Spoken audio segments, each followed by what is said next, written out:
ಕೇಳಿಸ್ತಾ ಇದೆ, ಕೇಳಿಸ್ತಾ ಇದೆ. ಓಕೆ ಸರ್, ಈಗ ಸದ್ಯಕ್ಕೆ ನಾವು ಇವತ್ತಿನ ದಿನಮಾನದಲ್ಲಿ ನೋಡಿದಾಗ ಕ್ಯಾನ್ಸರ್ ತುಂಬ ಜಾಸ್ತಿಯಾಗಿ ಬರ್ತಾ ಇದೆ. ಅದು ಕೂಡ ಸಣ್ಣ ಏಜ್ಗೆ ಕ್ಯಾನ್ಸರ್ ಜಾಸ್ತಿ ಬರ್ತಾ ಇದೆ. ಈ ಕ್ಯಾನ್ಸರ್ಗಳಲ್ಲಿ ವೆರೈಟಿ ಆಫ್ ಕ್ಯಾನ್ಸರ್ಸ್ ಯಾವ್ಯಾವ್ದು ಇದ್ದಾವೆ, ಜೊತೆಗೆ ಅದರ ಸಿಂಪ್ಟಮ್ಸ್ ಏನು, ಕಾಸಸ್ ಏನು, ಇದ್ರ ಬಗ್ಗೆ ಸ್ವಲ್ಪ ಹೇಳೋದಾದ್ರೆ ಸರ್. ಈಗ ನೀವು ಜಂಕ್ ಫುಡ್ಸ್ ಅಂತ ಹೇಳಿದ್ರಿ ಮೊದಲು. ಇದರಲ್ಲಿ ಕೆಲವು ಸಮೀಕ್ಷೆಗಳೆಲ್ಲ ನೋಡಿದಾಗ ಅದರಲ್ಲಿ ಈಗ ಬರೋ ಕ್ಯಾನ್ಸರ್ಗಳಲ್ಲಿ ಇವರು ಯಾರು ಜಾಸ್ತಿ ಈ ಜಂಕ್ ಫುಡ್ಸ್ ಊಟ ಮಾಡ್ತಾರಲ್ಲ, ಇವರಲ್ಲಿ ಮೇಜರ್ ಆಗಿ ಬ್ರೆಸ್ಟ್ ಕ್ಯಾನ್ಸರ್ ಮತ್ತು ಈ ಕೊಲಾನಿಕ್ ಕ್ಯಾನ್ಸರ್ಸ್ ಅನ್ನೋದು ಜಾಸ್ತಿ ಈ ಜಂಕ್ ಫುಡ್ಸ್ ತಿನ್ನೋರು ಜಾಸ್ತಿ ಬರ್ತಾರೆ. ಕಾರಣ ಈಗ ನೋಡಿದ್ರೆ ಈಗ ಅಮೇರಿಕಾ, ಯುರೋಪ್ ಇಲ್ಲೆಲ್ಲ ಕಾಮನ್ ಆಗಿ ಅವ್ರು ತಿನ್ನೋದು ಪಿಜ್ಜಾ, ಬರ್ಗರು ಮತ್ತು ಅದೇನೋ ಸಬ್ವೇಗಳಲ್ಲೇನೋ ತಿಂತಾರೆ. ಈ ಥರ ಅವ್ರಿಗೆ ಕಾಮನೆಸ್ಟ್ ನಂಬರ್ 1 ಕ್ಯಾನ್ಸರ್ ಆ ಭಾಗದಲ್ಲಿ ಬಂದು ಕೊಲಾನ್ ಅಂದರೆ ದೊಡ್ಡ ಕರುಳಿನಲ್ಲಿ ಬರುವಂಥ ಕ್ಯಾನ್ಸರ್.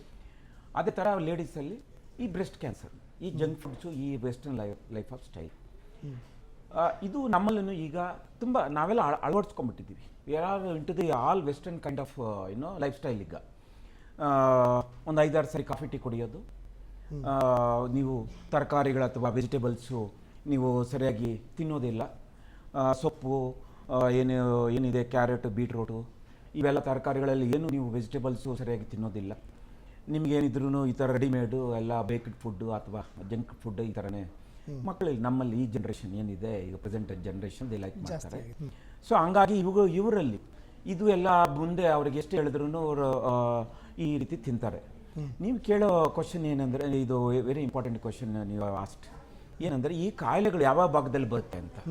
ಈಗ ಈ ಕ್ಯಾನ್ಸರ್ಗಳು ತಲೆಯಿಂದ ಕಾಲುವರೆಗೂ ಯಾವ ಭಾಗಕ್ಕೆ ಬೇಕಾದ್ರೂ ಬರ್ಬೋದು. ಈಗ ತಲೆಯಲ್ಲಿ ಚರ್ಮ, ಬ್ರೈನ್ ಕ್ಯಾನ್ಸರ್, ಕಣ್ಣು ಕ್ಯಾನ್ಸರ್, ಮೂಗಲ್ಲಿ, ನಾಲಿಗೆನಲ್ಲಿ, ವಾಯ್ಸ್ ಬಾಕ್ಸ್, ಗಂಟ್ಲು, ಹಂಗೆ ಬಂದರೆ ನಿಮ್ಗೆ ಅನ್ನನಾಳ, oesophageal cancer, lung cancer, breast cancer, stomach cancer, pancreas, liver cancer, ಹಂಗೆ ಕೊಲಾನ್ ಕ್ಯಾನ್ಸರ್, ಸರ್ವೈಕಲ್ ಕ್ಯಾನ್ಸರ್ಸು, ಈ ರೀತಿ ಕಾಲಲ್ಲಿ ಮೆಲನೋಮಾಸ್, ಸ್ಕಿನ್ನಲ್ಲಿ ಮೆಲನೋಮಾಸು ಮತ್ತು ಸ್ಕ್ವಾಮಸ್ ಸೆಲ್ ಕಾರ್ಸಿನೋಮಾಸ್, ಇದು ಎಲ್ಲ ಭಾಗಗಳಿಗೂ ಇಂಥ ಭಾಗಕ್ಕೆ ಬರದೇ ಇರುವಂಥ ಕಾಯಿಲೆ ಇಲ್ಲ. ಒಂದು.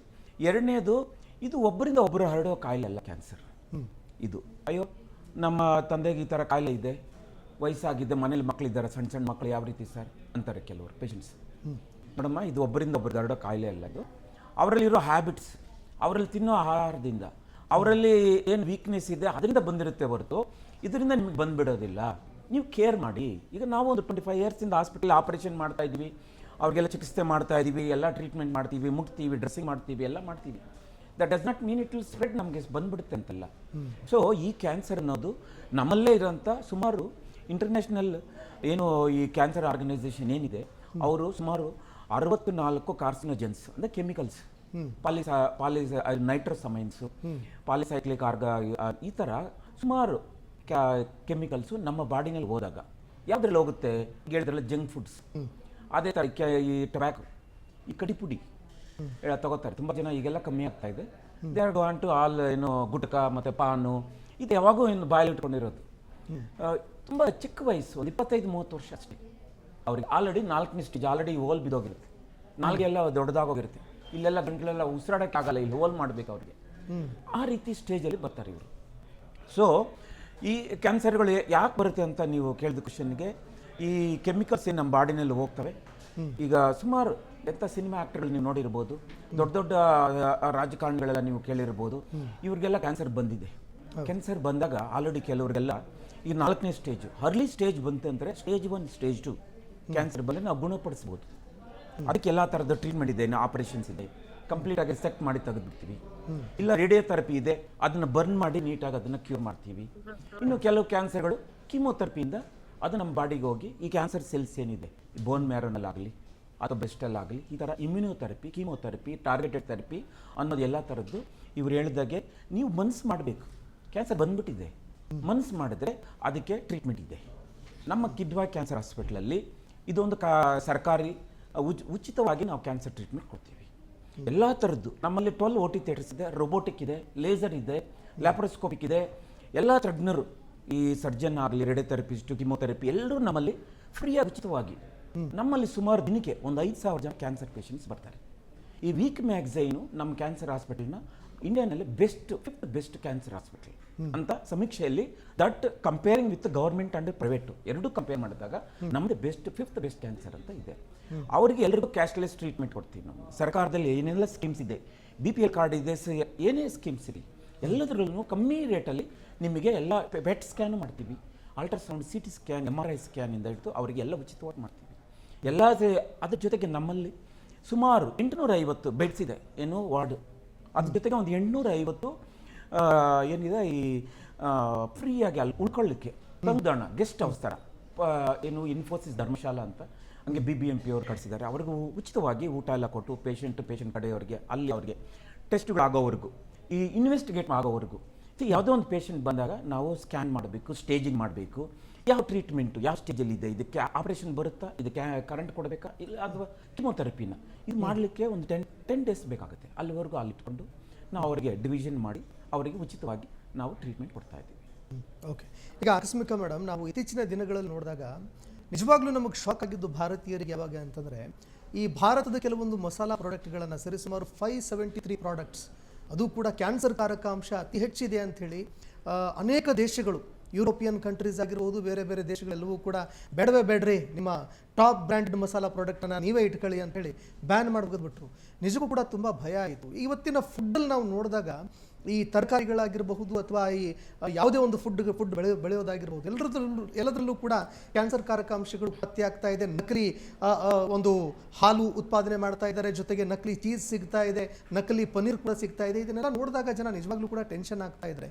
ಈ ನಡುವೆ ಈ FSSAI ಅಂತ ನಮ್ದೇನು ಬರುತ್ತೆ, ಇವರೆಲ್ಲ ಏನಪ್ಪ ಮಾಡ್ತಾ ಇದ್ದಾರೆ ಅನ್ನೋ ಪ್ರಶ್ನೆ ಕೂಡ ಬರುತ್ತೆ. ಇದನ್ನೆಲ್ಲ ನೋಡಿದಾಗ ನಿಮಗೆ ಯಾವ ರೀತಿ ಇದನ್ನು ನಾವು ಕಂಟ್ರೋಲ್ ಮಾಡಬೇಕು ಅನ್ನೋದು ಒಂದು, ಜೊತೆಗೆ ಜನಸಾಮಾನ್ಯರಲ್ಲಿ ಈ ಒಂದು ಫುಡ್ಡು ವಿಚಾರಕ್ಕೆ ಸಂಬಂಧಪಟ್ಟಂತೆ, ಪೆಸ್ಟಿಸೈಡ್ ವಿಚಾರಕ್ಕೆ ಸಂಬಂಧಪಟ್ಟಂತೆ ಯಾವ ರೀತಿ ಅದನ್ನು ಆಯ್ಕೆ ಮಾಡಬೇಕು ಅಂತ ಮೇಡಮ್. ನಾನು ರೀಸೆಂಟಾಗಿ ಒಂದು ಅಂಗಡಿ ಶಾಪ್ ಹೋದೆ. ಅಲ್ಲಿ ಇಟ್ಸ್ ಏನಂದ್ರೆ ರೈಸ್ ಶಾಪ್, ಅದು ಅಕ್ಕಿ ಅಂಗಡಿ, ಅದು ಪರ್ಟಿಕ್ಯುಲರ್ ಆಗಿ ಅದಕ್ಕೇನೆ. ನಾನು ಹೋದಾಗ ಜಸ್ಟ್ ಕೇಳಿದೆ, ಇದು ಏನು ಸ್ಪೆಷಾಲಿಟಿ ಇರೋದಲ್ಲ, ನಾನು ನಾರ್ಮಲ್ ರೈಸ್ ಎಲ್ಲ ಕಡೆ ಸಿಗುತ್ತಲ್ಲ, ಈ ರೈಸ್ಗೂ ಆ ರೈಸ್ಗೂ ಏನು ವ್ಯತ್ಯಾಸ ಅಂತ ಹೇಳಿದ್ರೆ, ಈ ರೈಸ್ನ ನೀವು ಜಸ್ಟ್ ತಗೊಂಡು ಕುಕ್ ಮಾಡಿ ನೀವು ಸೇವಿಸ್ತಾ ಬನ್ನಿ. ದಿನ ಸೇವಿಸಬೇಡಿ, ಬೇಕಾದ್ರೆ ವಾರದಲ್ಲಿ 3 ದಿನ 4 ದಿನ ಸೇವಿಸ್ತಾ ಬನ್ನಿ. ನೀವು ನಿಮ್ಮ ಆರೋಗ್ಯದಲ್ಲೇ ಏನೆಲ್ಲ ಬದಲಾವಣೆ ಆಗುತ್ತೆ ಅಂತ ನೀವು ಹೇಳ್ತೀರಾ ನನಗೆ ಬಂದು ಅಂತ. ಅದನ್ನೇ ಕೇಳ್ತಿರದಪ್ಪ ಏನು ಅಂತ ಹೇಳಿದಾಗ ಈ ಸೈಡ್ ಇದನ್ನು ನಾವೇ ಸ್ವತಃ ಬೆಳೆಯುವಂಥದ್ದು. ಇಲ್ಲಿ ಯಾವುದೇ ರೀತಿಯಿಂದ ರಾಸಾಯನಿಕವಾಗಿ ನಾವೇನು ಫರ್ಟಿಲೈಸರ್ ಹಾಕಲ್ಲ, ಬೇರೆ ಇನ್ನೇನು ಪೆಸ್ಟಿಸೈಡ್ ಏನು ಹಾಕದೆ ನಾವು ನಮ್ಮ ಪೂರ್ವಿಕರು ಯಾವ ರೀತಿ ಬೆಳೆನ ಬೆಳೀತಾ ಇದ್ರು ಆ ರೀತಿಯಾಗಿ ಬೆಳೆದಂಥ ಅಕ್ಕಿ ಇದು. ನೀವು ಇದನ್ನು ತಿಂದರೆ ನಿಮಗೆ ಟೇಸ್ಟ್ ಸಿಗದೇ ಇರಬಹುದು, ಆದರೆ ಆ ಸ್ಮೆಲ್ಗೆ ನಿಮಗೆ ತಿನ್ನಬೇಕು ಅಂತ ಅನಿಸುತ್ತೆ. ಆ್ಯಂಡ್ ಅದಕ್ಕಿಂತ ಹೆಚ್ಚಾಗಿ ಇದು ಆರೋಗ್ಯಕರವಾಗಿದ್ದು. ಆ್ಯಂಡ್ ಇದನ್ನ ನಮ್ಮ ಮುಂದಿನ ಪೀಳಿಗೆಗೆ ಇದನ್ನ ಬೆಳೆಸ್ಕೊಂಡು ಹೋಗುವಂಥ ಮನಸ್ಸನ್ನು ರೈತರು ಮಾಡಬೇಕು ಅಂತ ಹೇಳ್ತಾರೆ. ಇದನ್ನ ನಾನು ಏನಕ್ಕೆ ಹೇಳಿದೆ ಅಂತ ಹೇಳಿದ್ರೆ, ಇವತ್ತಿನ ರೈತರು ತಪ್ಪಿದೆ. ರೈತರು ಏನು ಮಾಡ್ತಿದ್ದಾರೆ, ಬೆಳೆ ನಮಗೆ ಹೆಚ್ಚು ಬರಬೇಕು. ಇಲ್ಲಿ ಕೋಳಿ ಮಾರಾಟ ಮಾಡೋರಾಗಲಿ, ಮಾಂಸ ಮಾರಾಟ ಮಾಡೋರಾಗಲಿ ಅವರೊಬ್ಬರ ವ್ಯತ್ಯಾಸ ಆಗೋದಿಲ್ಲ. ಇವಾಗ ರೈತರು ಕೂಡ ಅದಕ್ಕೆ ಸೇರ್ಕೊತಾರೆ. ಬೆಳೆ ನಮಗೆ ಹೆಚ್ಚು ಬರಲಿ ಅನ್ನೋ ಕಾರಣಕ್ಕೋಸ್ಕರ ಮಾರ್ಕೆಟಲ್ಲಿ ಏನೆಲ್ಲ ಸಿಗುತ್ತೆ ಎಲ್ಲ ತಗೊಂಬಂದಲ್ಲಿ ಹಾಕ್ಬಿಡೋದು. ಅದನ್ನ ತಿನ್ನೋ ಅಂಥವ್ರಿಗೆ ಅದು ಏನೆಲ್ಲ ಪರಿಣಾಮ ಬೀರುತ್ತೆ. ಅಫ್ಕೋರ್ಸ್ ಅವರು ಅದನ್ನೇ ತಿನ್ನೋದು, ಅದು ಬೇರೆ ವಿಷಯ. ಬಟ್ ಅದು ತಿಂದಾದ್ಮೇಲೆ ಅದ್ರ ಪರಿಣಾಮ ಏನಿರುತ್ತೆ ಅದು ಅವರಿಗೆ ಅನಗತ್ಯ. ಸೊ ಇದು ಮೂಲ ಅಲ್ಲೇ ಇರೋದು. ನಮಗೆ ನಾವು ಸರ್ ಹೇಳ್ತಿದ್ರು ವೆಜಿಟೇಬಲ್ಸ್ ತಿನ್ನಲ್ಲ, ಸೊಪ್ಪು ತಿನ್ನಲ್ಲ ಅಂತ ಹೇಳ್ಬಿಟ್ಟು. ತಿನ್ನೋ ಸೊಪ್ಪು ನಿಮಗೆ ಎಷ್ಟು ಆರೋಗ್ಯಕರವಾಗಿದೆ ಅದನ್ನ ಯಾರು ಟೆಸ್ಟ್ ಮಾಡೋರು? ಇತ್ತೀಚೆಗೆ ಕಳೆದ ಒಂದು ವರ್ಷದ ಹಿಂದೆ ಆರೋಗ್ಯ ಇಲಾಖೆಯಿಂದ ಎಲ್ಲಾ ರೀತಿ ಪದಾರ್ಥಗಳನ್ನ ಅವರು ಟೆಸ್ಟ್ ಮಾಡಿಸಿದ್ರು. ಒಂದು ನೀವು ರೋಡ್ ಸೈಡ್ ತಿನ್ನುವಂಥ ಪದಾರ್ಥ ಇರ್ಬೋದು, ಹೋಟೆಲ್ನಲ್ಲಿ ಕುಕ್ ಮಾಡುವಂಥ ಪದಾರ್ಥ ಇರ್ಬೋದು, ಬೆಳೆಯುವಂಥ ಸೊಪ್ಪು ಸಮೇತವಾಗಿ ಅವರು ಟೆಸ್ಟ್ ಮಾಡಿ ಲ್ಯಾಬ್ ರಿಪೋರ್ಟ್ನ ತೊಗೊಂಡ್ಬಂದು ಯಾವುದು ಶುದ್ಧವಾಗಿದೆ ಯಾವುದು ಶುದ್ಧವಾಗಿಲ್ಲ ಅಂತ ಹೇಳಿದ್ರು. ಸೊ ನಾವು ಮಾರ್ಕೆಟಿಗೆ ಹೋದಾಗ ಅವ್ರು ಇಲ್ಲಿಂದ ತೊಗೊಂಡ್ಬಂದಿದ್ರೆ ಅಂತ ನನಗೆ ಗೊತ್ತಾಗಲ್ಲಪ್ಪ, ಅವರೇನೇ ಬೋರ್ಡ್ ಹಾಕೊಳ್ಳೋದಿಲ್ಲ, ಇಲ್ಲಿಂದನೇ ತೊಗೊಂಡ್ಬಂದಿದ್ದೀವಿ, ಇದು ಶುದ್ಧವಾಗಿದೆ, ಈ ಸೊಪ್ಪನ್ನ ತಿಂದರೆ ನಿಮಗೆ ಶಕ್ತಿ ಬರುತ್ತೆ, ನಿಮಗೆ ಬೇಕಾದ್ರೆ ಎಲ್ಲ ನ್ಯೂಟ್ರಿಷನ್ ಸಿಗುತ್ತೆ ಅಂತ ಅವ್ರು ಬೋರ್ಡ್ ಹಾಕೊಂಡಿರಲ್ಲ. ನಮಗೆ ಡಾಕ್ಟರ್ ಹೇಳಿದ್ದಾರೆ ಸೊಪ್ಪು ತಿನ್ಬೇಕು, ತಗೋ ಸೊಪ್ಪು ಅಂತ ಹೋಗ್ಬಿಟ್ಟು ತಿಂತೀವಿ. ಬಟ್ ತಿನ್ನೋವಾಗ ನಾವು ಅದನ್ನ ನಾವು ನಾರ್ಮಲ್ ಆಗಿ ನೀಟಾಗೆಲ್ಲ ವಾಶ್ ಮಾಡಿ ಎಲ್ಲ ಮಾಡಿ ತಿಂತೀವಿ. ಬಟ್ ಅದರಲ್ಲಿರುವಂಥ ಸತ್ವಗಳು ನಿಜವಾಗ್ಲೂ ನಮ್ಮ ದೇಹಕ್ಕೆ ಸೂಕ್ತವಾಗಿದೆಯಾ? ಖಂಡಿತವಾಗಿಯೂ ಇಲ್ಲ. ಆಮೇಲೆ ನೀವು ಹೇಳ್ತಾ ಇದ್ರಿ ಪದಾರ್ಥಗಳು ಇವಾಗ ಆಲ್ರೆಡಿ ತುಂಬ ವಿಷಕಾರಿ ಪದಾರ್ಥಗಳು ಅಂತ. ಫಸ್ಟ್ ಆ್ಯಂಡ್ ಫಾರ್ಮೋಸ್ಟ್ ಆಗಿ ನಾನು TV ಮಾಧ್ಯಮನ ನಾನು ದೂರ್ತೀನಿ, ಅಂದರೆ ಮೀಡಿಯಾನ ನಾನು ದೂರ್ತೀನಿ. ಯಾಕೆ ಅಂತ ಹೇಳಿದ್ರೆ ನಾನು ಮೀಡಿಯಾದೊಳಗೆ ಇಲ್ಲ ಅಂತಾನೆ ಹೇಳ್ತಾರೆ. ಬಟ್ ಇಲ್ಲಿ ಮಾರ್ಕೆಟಿಂಗ್ ಅಂತ ಬಂದಾಗ ತುಂಬ ಕಲರ್ಫುಲ್ಲಾಗಿ ತೋರಿಸ್ಬಿಡ್ತೀವಿ ನಾವು.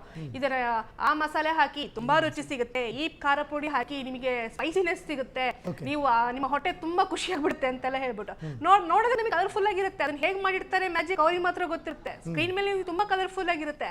ತಿಂದಾದ್ಮೇಲೆ ನಿಮ್ಮ ಲೈಫ್ ಕೂಡ ಅಷ್ಟೇ ಖರಾಬ್.